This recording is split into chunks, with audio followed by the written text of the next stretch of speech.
Assalamualaikum warahmatullahi wabarakatuh. Hai adik-adik, selamat datang kembali di channel YouTube Kakak Dina. Nah, gimana nih kabarnya?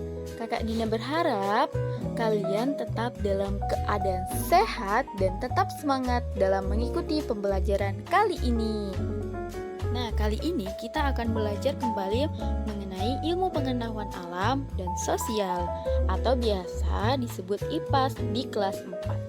Nah, pada pembelajaran kali ini kita akan belajar di bab 1, yaitu tumbuhan, sumber kehidupan di bumi. Materi yang akan kita bahas kali ini yaitu jenis batang dan fungsinya.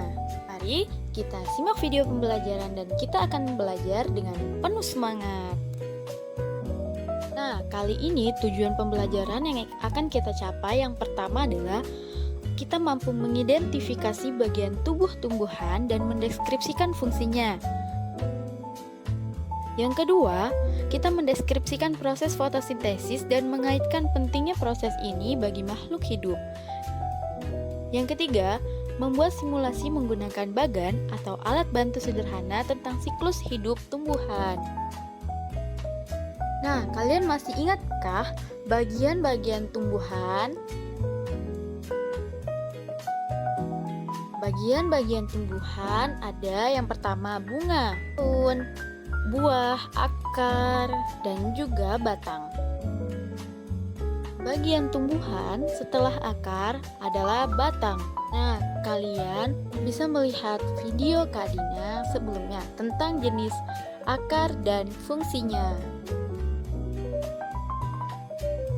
Apakah kalian tahu apa ya fungsi batang bagi tumbuhan? Nah, batang memiliki fungsi untuk menopang tumbuhan yang berada di atas permukaan tanah. Nah, jadi batang inilah yang membuat tumbuhan itu bisa berdiri tegak juga. Selain itu, batang juga berguna untuk mengedarkan air, zat mineral, dan hasil fotosintesis ke seluruh bagian tumbuhan. Nah, kalau kita kaitkan dengan akar tadi itu bisa menyerap air, sedangkan batang fungsinya adalah mengedarkan air, zat mineral, dan hasil fotosintesis ke seluruh bagian tumbuhan. Apa itu hasil fotosintesis? Nah, tumbuhan kan membuat makanannya sendiri dengan proses yang namanya fotosintesis. Nah, nanti fotosintesis ini akan menghasilkan zat yang harus diedarkan ke seluruh bagian tumbuhan. Nah, perlu kalian ketahui ada tumbuhan yang menyimpan cadangan makanannya di batang. Kalau kemarin kita sudah mempelajari bahwa ada jenis tumbuhan yang menyimpan cadangan makanannya di akar. Sekarang kita akan melihat tumbuhan apa sih yang menyimpan cadangan makanannya di batang. Nah, ini adalah contoh gambar tumbuhan yang menyimpan cadangan makanannya di batang. Jadi, tumbuhan yang menyimpan cadangan di makanannya itu berarti batangnya kita bisa makan. Nah, contoh yang pertama yaitu ada pohon tebu. Nah, pohon tebu ini batangnya itu kita bisa makan, dan pohon tebu ini yang bisa menghasilkan gula. Lalu, contoh yang kedua itu ada pohon sagu. Nah, pohon sagu ini adalah pohon yang biasanya tumbuh di Pulau Papua ya, perlu kalian ketahui. Nah, masyarakat di sana kebanyakan sagu. Nah, sagu berasal dari pohon sagu. Dan yang kalian perlu ketahui yang dimakan itu adalah bagian dalam batangnya. Nah, ini adalah contoh tumbuhan yang menyimpan cadangan makanannya di batang. Nah, batang juga mempunyai jenis. Terdapat 3 jenis batang, yaitu batang berkayu, batang rumput, dan batang basah. Nah, berikut adalah contoh jenis batang. Nah, seperti yang kita bilang tadi, ada batang berkayu, batang basah, dan ada batang rumput. Mari kita pelajari satu persatu jenis dari batang yang sudah kakak sebutkan tadi. Nah, yang pertama yaitu ada batang berkayu. Nah, batang berkayu adalah batang yang bertekstur keras dan kaku.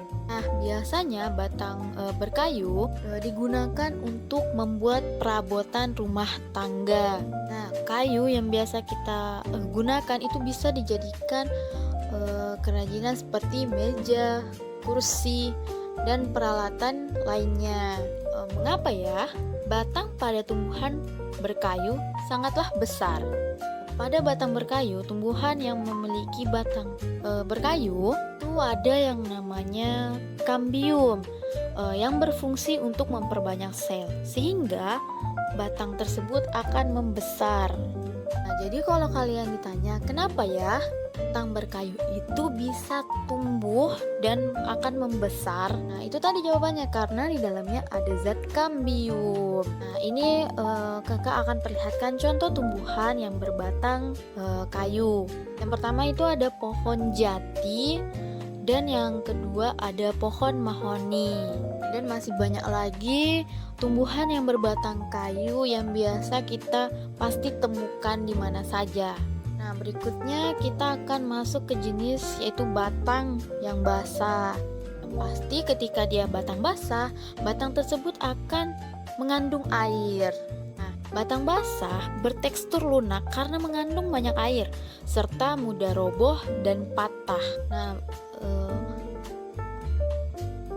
contoh tumbuhan berbatang basah yang pertama adalah pohon pisang, ada bayam, dan ada kangkung. Itu adalah tumbuhan yang berbatang basah. Berikutnya kita masuk ke jenis yang ketiga yaitu batang berumput.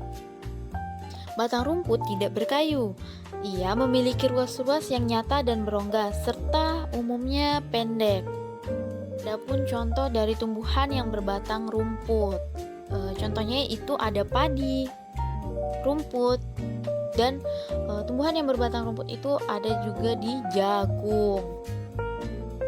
Nah, itu tadi penjelasan mengenai jenis batang dan fungsinya yang sudah Kakak Dina jelaskan.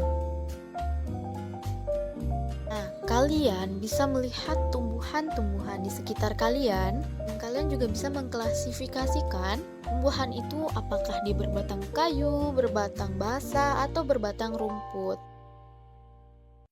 Terima kasih telah menyimak video pembelajaran kali ini sampai akhir. Semoga kita selalu bersemangat di pembelajaran berikutnya. Bye, adik-adik yang hebat. Assalamualaikum warahmatullahi wabarakatuh.